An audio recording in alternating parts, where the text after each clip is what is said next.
یہ قربانی قرب سے ہے، یعنی مبالغے کا صیغہ ہے، فولان کے وزن پر مبالغے کا صیغہ ہے، قرب سے قربانی۔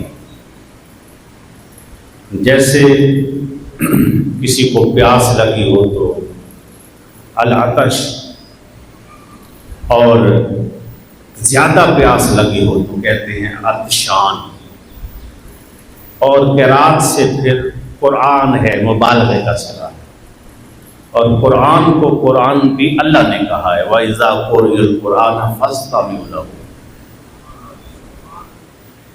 قرآن یعنی جتنی کتابیں آئی، الہامی کتب ہیں، سماوی کتب ہیں، آسمانی کتب ہیں، صحائف ہیں، ان سب میں سے سب کی تلاوت کی گئی ہے، سب کی قرات کی گئی ہے، لیکن سب سے زیادہ بار بار جس کو پڑھا گیا اسے قرآن ہے۔ اسی طرح ہر عمل قرب دیتا ہے، نیک عمل اس کی تاثیر ہے۔ آپ مثال کے طور پر نماز پڑھ رہے ہیں، نماز پڑھتے ہوئے آپ نے قیام کیا، اس کی اپنی تاثیر،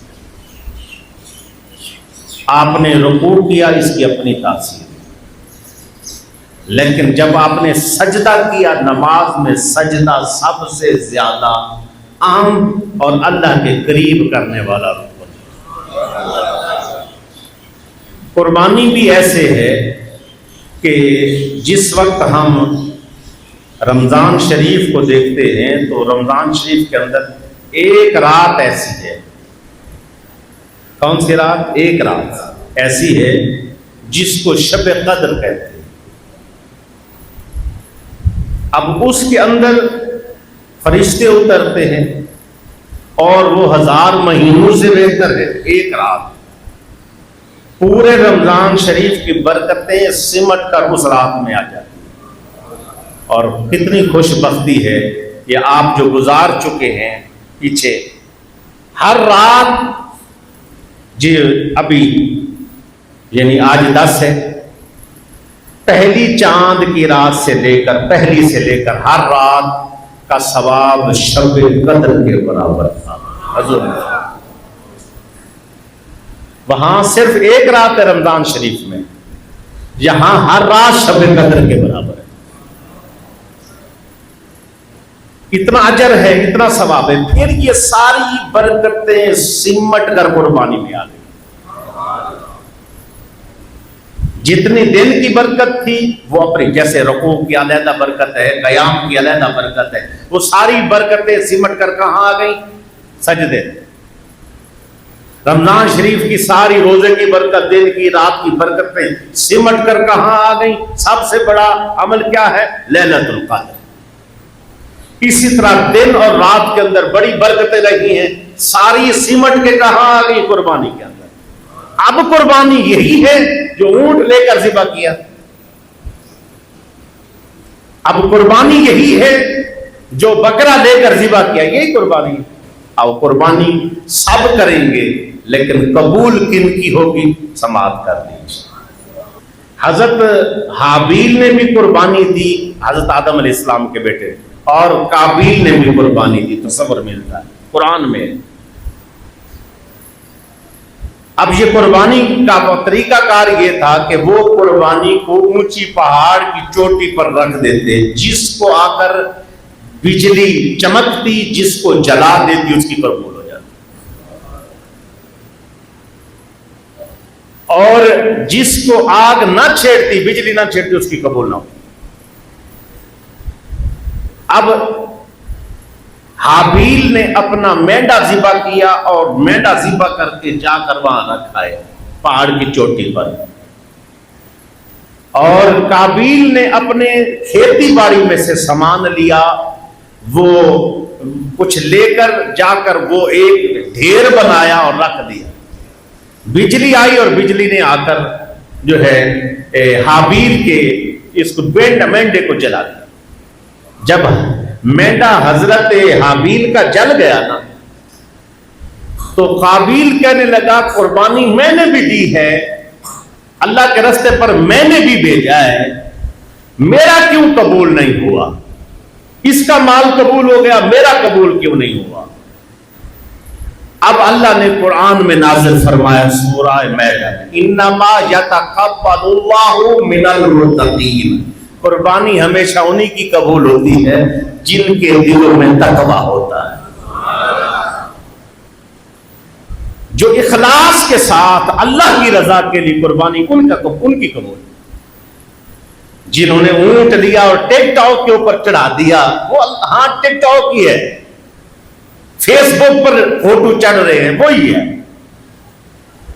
جنہوں نے لیا اور 50 بندوں میں بیٹھ کر ہاں 80 اتنی قربانیاں کرنی ہیں کرو،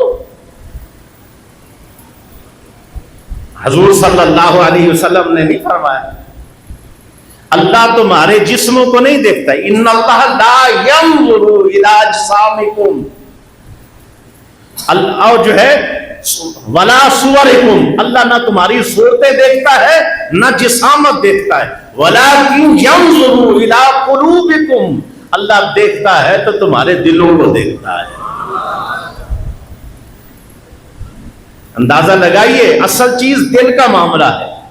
قربانی ہم نے کی ہے، اور قرآن پاک سے پھر عرض کر لیتے جو ہم قربانی کرتے ہیں تو مزید وضاحت فرما، قرآن ہمیں مزید وضاحت کرتا ہے۔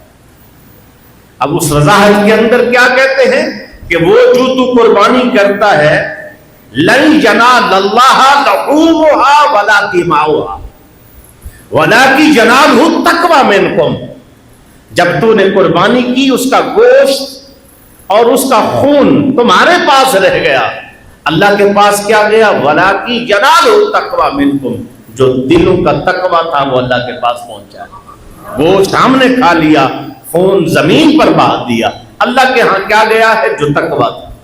لیکن آج اس سے خالی ہے، دکھاوا اور ریا کی وجہ سے ہم محروم ہو گئے، کیا بھی اور محروم ہو گئے، کر کے بھی محروم ہو گئے، پیسے لگا کے بھی محروم ہو گئے۔ آج آپ کے سامنے ہے جو صورتحال ہماری ہو گئی، وہ حضرت شاہ عبدالحق محدث دہلوی رحمۃ اللہ تعالی علیہ، ان کے والد گرامی حضرت عبدالرحیم شاہ رحمۃ اللہ تعالی علیہ ہر سال میلاد کی محفل مناتے۔ یہ وہ ہستی ہے شاہ عبدالحق محدث دہلوی جنہوں نے برے صغیر کے اندر علم، حدیث، تفسیر انہوں نے پہنچایا، اور یہی لوگ ہیں جنہوں نے جناب جتنے مسلک اس وقت موجود ہیں سب کہتے ہیں کہ ہم یعنی اہل حدیث ہیں وہ کہتے ہیں ہمارے بڑے وہی ہیں، دیوبندی ہیں وہ کہتے ہیں ہمارے بڑے وہی ہیں، سنی ہیں وہ کہتے ہیں ہمارے بڑے وہی ہیں۔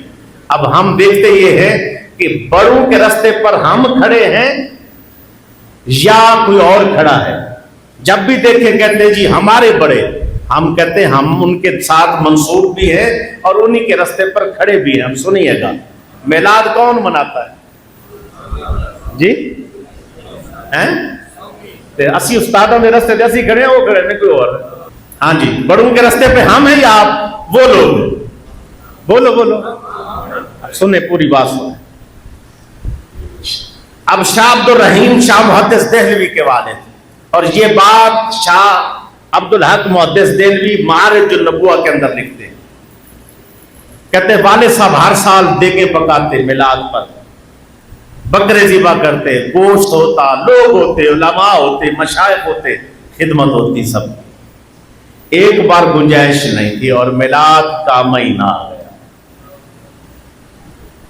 والد صاحب نے کہا قضا تو نہیں کرتے، ایسا ہے کہ چلیں ہم گھر کے بندے ہی میلاد منا لیتے۔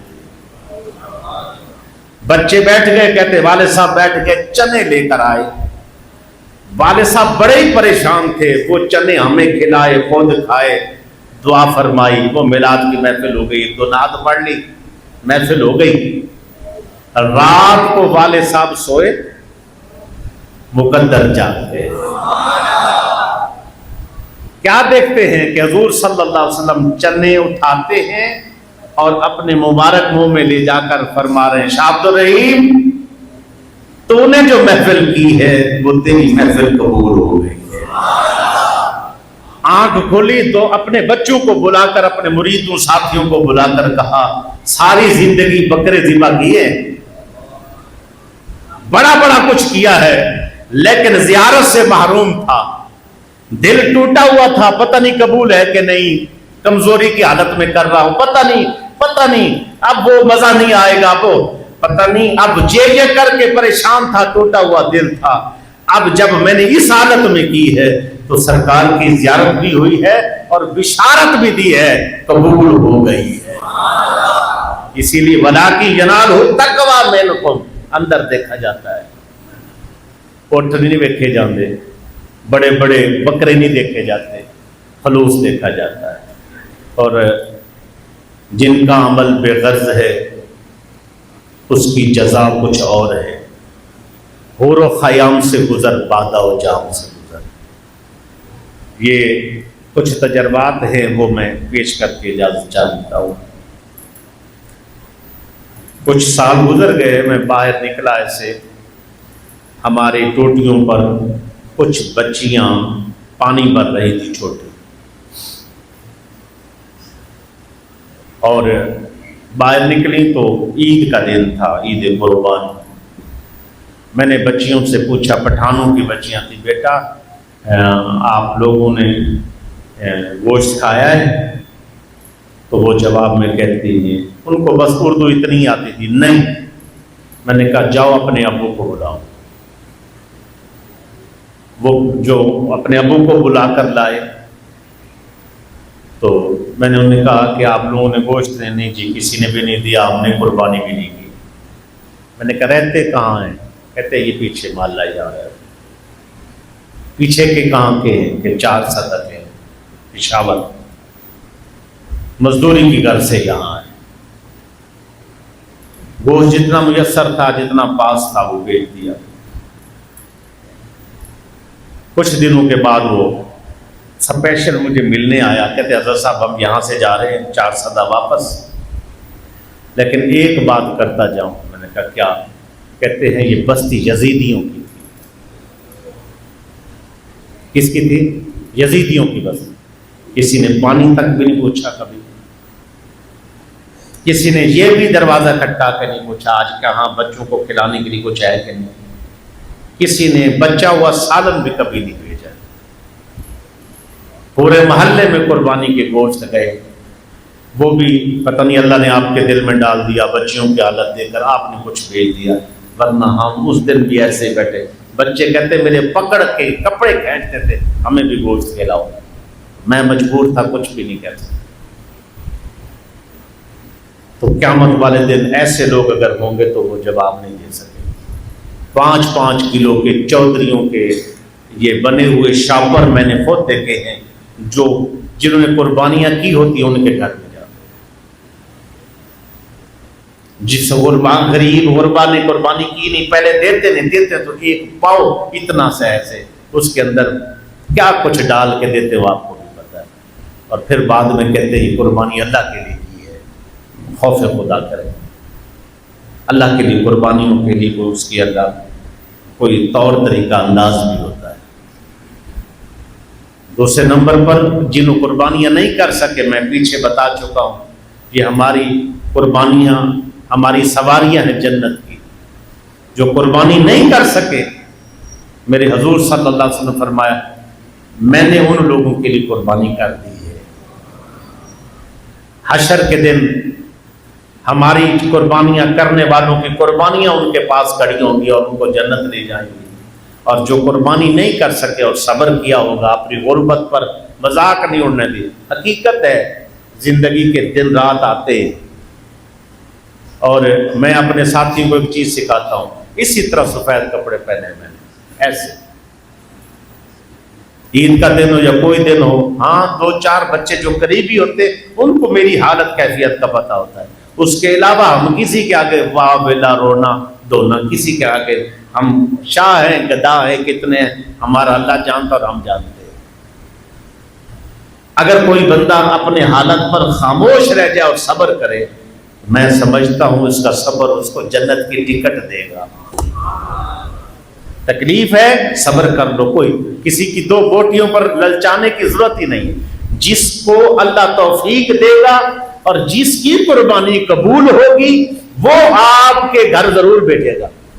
جو ضرورت مند، جو ایک بندہ آپ سے طلب کرتا ہے وہ بیکاری ہے، اور ایک بندہ غیرت اور حیا کی وجہ سے مانگتا نہیں ہے، چپ کر کے غیرت کے ساتھ بیٹھا ہوا ہے، اپنے گھر میں دروازے بند کر کے بیٹھا ہے، اپنے بچوں کو بھی سمجھا کے بیٹھا ہے بیٹا ایسا نہ کرنا. وہاں تک گوشت پہنچانا یا ان کی ضرورت کو پورا کرنا مالداروں کا حق ہے. ہمیں یہ تو علم ہے کپڑا کہاں سے ملے گا، ہمیں یہ علم ہے مال کمایا کیسے جائے گا، یہ علم کیوں نہیں ہے کہ مال لگایا کیسے جائے گا. مال کمانا اسی لیے کہ آخرت میں کام آئے. تو آج بڑے بڑی چیزوں پر زور ضرور ہے. میں چلتے چلتے یہ کہتا جاؤں، اللہ کی رضا کے لیے کوشش کیجئے گا. جتنے احباب کمزور ہیں ان کی کمزور لوگوں کا خیال فرما لیں. چلو تھوڑا تھوڑا کہیں نہ کہیں کوئی حق ادا ہو جائے. ممکن ہے اس گوشت کی ایک بوٹی کے صدقے، وہ اس تھوڑے سے گوشت کے جناب والا اس حصے کے صدقے اللہ حضور کی شفاعت عطا فرما دے، اللہ جنت الفردوس میں مقام عطا فرما دے. یہ قرب کا ذریعہ ہے. میں پہلے بتا چکا ہوں، آپ قربانی کو صرف جانور نہ لیں، قربانی کو صرف بکرا یا اونٹ یا بیل یا دمبا نہ سمجھیں. یہ وہ قربانی ہے جو حضرت ابراہیم علیہ السلام نے اپنے بیٹے کے گلے پر چھری چلائی تھی. یہ وہ ہے. اس تصور میں اتنا بڑا ثواب ہے بھائی. صرف ذبح کرنے کے لیے کتنے آپ لوگ صدقے دیتے ہیں، اس کو نہیں کہا گیا اتنا بڑی شان ہے. کتنے آپ لوگ ذبیحے پھر کرتے ہیں، اس کے لیے نہیں کہا گیا اتنا قرب ہے. بھائی ادھر بکرا ذبح کرو گے اتنا قرب ہے. سارا رات، ہر رات لیلۃ القدر ہے، اکٹھی ہو کے قربانی میں آ گئی. دن کی برکتیں اکٹھی ہو کے اس میں آ گئی. پورے سال کی برکات سمٹ کر قربانی میں آ گئی. وجہ کیا ہے؟ وجہ یہ ہے کہ یہ تو میرے رب کا ہم پر احسان ہے کہ حضرت ابراہیم علیہ السلام نے تو وہ چھری جو تھی حضرت اسماعیل کے گلے پر چلائی تھی، وہ تو اللہ نے ہمیں بچا لیا. اسماعیل علیہ السلام ہٹ گئے اور دمبا ذبح ہو گیا. اگر اسماعیل علیہ السلام ذبح ہو جاتے تو تم میں سے ہم سب کو جب بھی قربانی کا یہ دن آتا بچہ ذبح کرنا پڑتا، تو پھر ہم یہ قربانی نہ دے سکتے، ہم ناکام ہوتے اور جہنم جاتے. اس طرح بڑا احسان اس مالک کا، ایک بکرے کے صدقے جنت عطا فرما دی، ہمارے بچوں کی جان بخش دی. اور ہمیں تصور میں جائیں تو اتنا بڑا مقام ہے ایسے ہی جیسے بچہ ذبح کرنے کا. اللہ ہم سب کی حاضری کو قبول فرمائے. وآخر دعوانا الحمدللہ رب العالمین.